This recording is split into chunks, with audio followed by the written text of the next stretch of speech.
Hello बच्चों, let us read the question first. Mendel studied inheritance of 7 pairs of traits in P which can have 21 possible combinations. If you are told that in one of these combinations independent assortment is not observed in later studies, your reaction will be independent assortment principle may be wrong.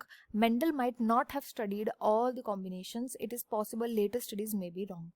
देखो simple सी बात हमसे बोली गई है कि Mendel ने 7 pairs of traits लिए थे स्टडी करने के लिए इनहेरिटेंस को, तभी हम इन्हें फादर ऑफ जेनेटिक्स बोलते हैं. पी प्लांट में इन्होंने स्टडी करी थी और इसके अंदर अगर हम 7 पेयर्स में देखें, अगर हम पेयरिंग करें तो आपस में इनकी पेयरिंग के 21 पॉसिबल कॉम्बिनेशंस आगे चल के बन सकते हैं. अगर हमें बोला जाए कि इनमें से एक पॉसिबल कॉम्बिनेशन के अंदर इंडिपेंडेंट असॉर्टमेंट देखने को नहीं मिली तो हमारा क्या रिएक्शन होगा उस चीज के लिए, ये हमें यहाँ पे बताना है. तो यहाँ पर जो हम की कंसेप्ट पढ़ेंगे, की कंसेप्ट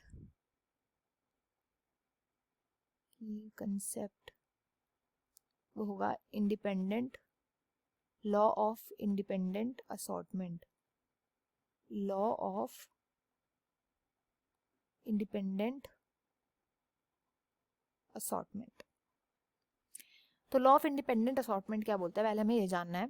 देखो मेंडल ने बेसिकली 3 लॉज दिए थे, उनमें से थर्ड लॉ ये था इनहेरिटेंस को स्टडी करके बी प्लांट में. तो ये लॉ बेसिकली ये बोलता है कि जब जीन्स का सेग्रीगेशन हो रहा होता है, जब जीन्स सेग्रीगेट करते हैं, जीन्स का सेग्रीगेशन होता है, ये बताता है second law. And during the segregation of genes, जब जीन सेग्रीगेट कर रहे होते हैं, किस टाइम, गैमीट के फॉर्मेशन के टाइम, जब गैमीट फॉर्म हो रहा होता है, इस टाइम पे जब जीन सेग्रीगेट कर रहे होते हैं तो उस टाइम क्या होता है, इन जीन का जो सेग्रीगेशन होता है, तो देखो क्रोमोसोम्स पे प्रेजेंट होते हैं हमारे जीन्स, क्रोमोसोम्स पे प्रेजेंट होते हैं. तो जब ये सेपरेट हो रहे होते हैं ना, तो ये इंडिपेंडेंटली सेपरेट होते हैं या इंडिपेंडेंटली असॉर्ट होते हैं, independent of each other assort होते हैं, independent of each other assort होते हैं. किसमें, गैमीट्स में. इंडिपेंडेंट ऑफ ईच अदर मतलब अगर मेरे पास सपोज 2 जीन है, जीन 1 है एंड जीन 2 है. अगर जीन 1 जो है वो इस वाले स्पर्म में जा रहा है फॉर एग्जाम्पल, तो जो जीन टू है ना, यहाँ पे इसको फर्क नहीं पड़ता कि जीन 1 जो है वो इस वाले स्पर्म में जा रहा है. हो सकता है ये भी इसमें चला जाए, हो सकता है ये दूसरे में चला जाए, इसकी अपनी मर्जी है. ये बोला है मेंडल ने.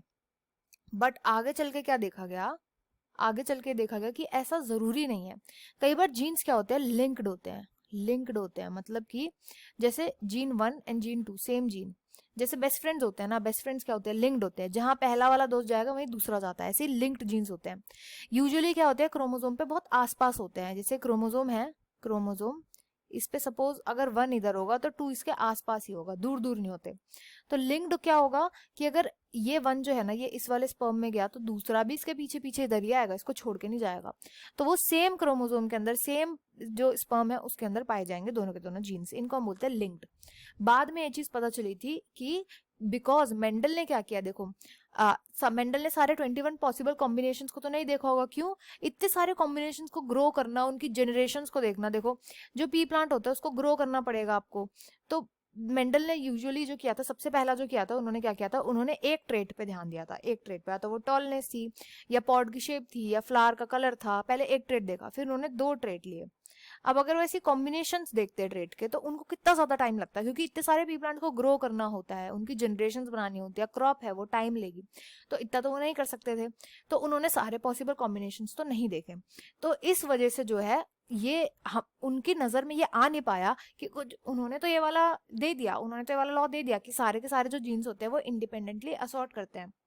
बट बिकॉज उन्होंने सारे पॉसिबल कॉम्बिनेशंस नहीं देखे थे, इस वजह से उनकी नजर में ये वाली जो स्थिति है, कि ये वाली जो चीज है, ये उनके माइंड में कभी आ ही नहीं पाई कि हो सकता है जीन्स जो है लिंक्ड भी हो.